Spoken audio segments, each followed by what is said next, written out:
ஆனால் ஒரு சூப்பரான டேஸ்ட்டான ஃபிஷ் பிரியாணியை பற்றி தான் ஃப்ரெண்ட்ஸ்.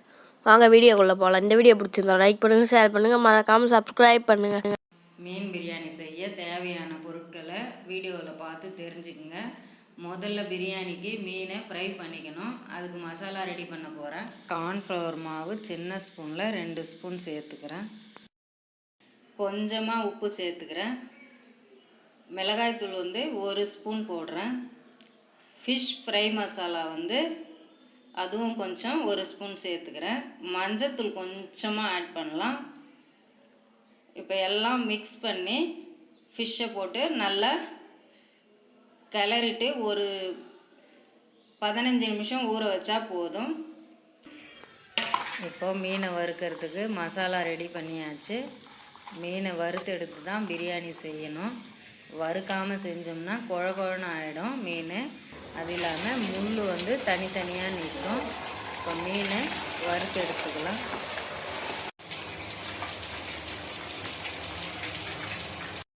முதல்ல பிரியாணி செய்ய ஸ்டார்ட் பண்ணுறதுக்கு முன்னாடி அரிசியை இப்போது ஊற வச்சுக்க போகிறேன். அந்த டம்ளரில் 4 டம்ளர் அரிசி ஊற வச்சுருக்கிறேன். அது 1 கிலோ அரிசி. இப்போது எண்ணெய் ஊற்றிக்கலாம். இந்த ஸ்பூனில் நான் 7 ஸ்பூன் எண்ணெய் ஊற்றுறேன். நான்வெஜ்ஜுக்கெலாம் எண்ணெய் தாராளமாக இருக்கணும். பட்டை,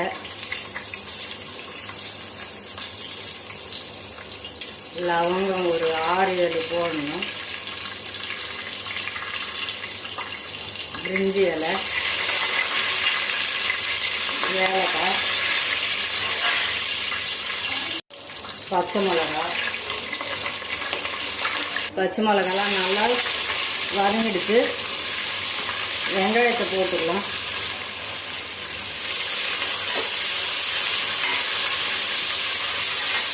வெங்காயம் நல்லா வதங்கணும். இஞ்சி பூண்டு பேஸ்ட் போட்டுக்கலாம்.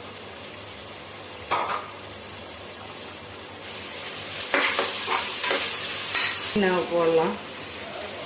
தக்காளி பாதி அரைச்சி வச்சிருக்கேன், பாதி அப்படியே போடுறேன்.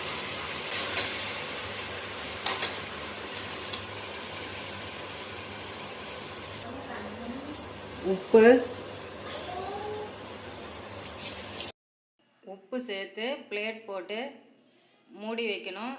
கேஸை ஸ்லோவில் வச்சு ஒரு நிமிஷம் வச்சிங்கன்னா தக்காளி நல்லா குழ குழன்னு ஆகிடும். இப்போ மிளகாத்தூள் உங்களுக்கு தேவையான அளவுக்கு காரம் நீங்கள் யூஸ் பண்ணிக்கலாம். நான் சின்ன ஸ்பூனில் 2 ஸ்பூன் மிளகாத்தூள் தான் சேர்த்துருக்குறேன். இப்போ தண்ணியை ஆட் பண்ணிக்கலாம். இந்த கிளாஸில் 4 கிளாஸ் அரிசி ஊற வச்சுருக்கிறேன். நான் 8 கிளாஸ் தண்ணி இப்போ ஆட் பண்ணுறேன். பாஸ்மதி ரைஸுக்கு 1க்கு 1.5 தண்ணி ஊற்றினாவே போதும். இது நம்ம அப்படியே கொஞ்ச நேரம் சாதத்தை வேக வைக்க போகிறோம். அதனால தான் 2 கிளாஸ் ஊற்றுறேன். ஃபுட் கலர் கொஞ்சமாக சேர்த்துக்கிறேன். பிரியாணி அப்போ தான் கலராக தெரியும். இப்போது லெமனோட சாறு கொஞ்சம் ஊற்றிக்கலாம். விதை இருந்துச்சுன்னா கசக்கும், அதனால் நல்லா வடிகட்டி ஊற்றிக்கணும். தண்ணி நல்லா கொதிக்கணும். பிளேட் போட்டு மூடி வச்சோம்னா சீக்கிரமாக கொதிக்கும். கொதித்த பிறகு தான் அரிசியை சேர்க்கணும்.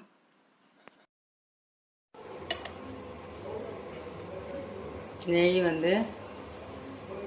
1 ஸ்பூன் விட்றேன். நல்லா அதிகமாகவே 1 ஸ்பூன்னா தண்ணியை இருத்துட்டு போடணும். ஏன்னா ஏற்கனவே தண்ணி கரெக்டாக வச்சுருக்குறோம்.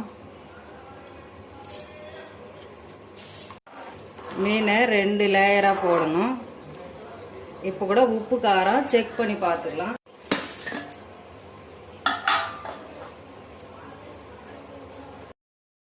சாதம் வேகும்போது இடையில ஒரு முறை கொஞ்சம் நல்லா கலரி கொடுத்து விடணும். சாதம் 3/4 அளவு வெந்திருக்கு. கொஞ்சம் சாதத்தை தனியாக எடுத்து வச்சுட்டு வறுத்த மீனில் பாதியை இந்த மாதிரி ஒவ்வொன்றா தனித்தனியாக போட்டு விடணும். மீன் மறையிற அளவுக்கு இப்போ கொஞ்சம் சாதத்தை போட்டு விட்டுக்கலாம்.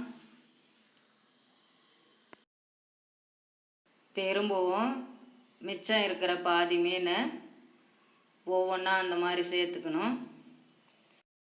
இப்போ மீன் மொத்தம் இருக்கிறத சேர்த்தாச்சு. அதுக்கு மேலே கொஞ்சம் சாதத்தை இப்போ போட்டு விட்டுக்கலாம். மிச்சம் வந்து கொஞ்சம் சாதம் இருக்குது. பிரியாணி சாப்பிடாதவங்க யாருன்னா இருந்தாங்கன்னா அந்த சாதத்தை வேறு ஒரு பாத்திரத்தில் போட்டு மேலே ஒரு பிளேட் வச்சு மூடி கொஞ்சம் சுடு தண்ணி காய வச்சு அந்த பிளேட் மேலே வச்சிங்கன்னா அந்த சாதம் வந்து வெஜ் பிரியாணி மாதிரி ஆகிடும். குக்கரை மூடி போட்டு ஒரு 2 நிமிஷம் ஸ்லோவில் வச்சாவே போதும். விசில் வந்து வரணும்னு அவசியம் இல்லை. பிரியாணி ரெடி ஆயிடுச்சு. நீங்களும் முயற்சி பண்ணி பாருங்கள்.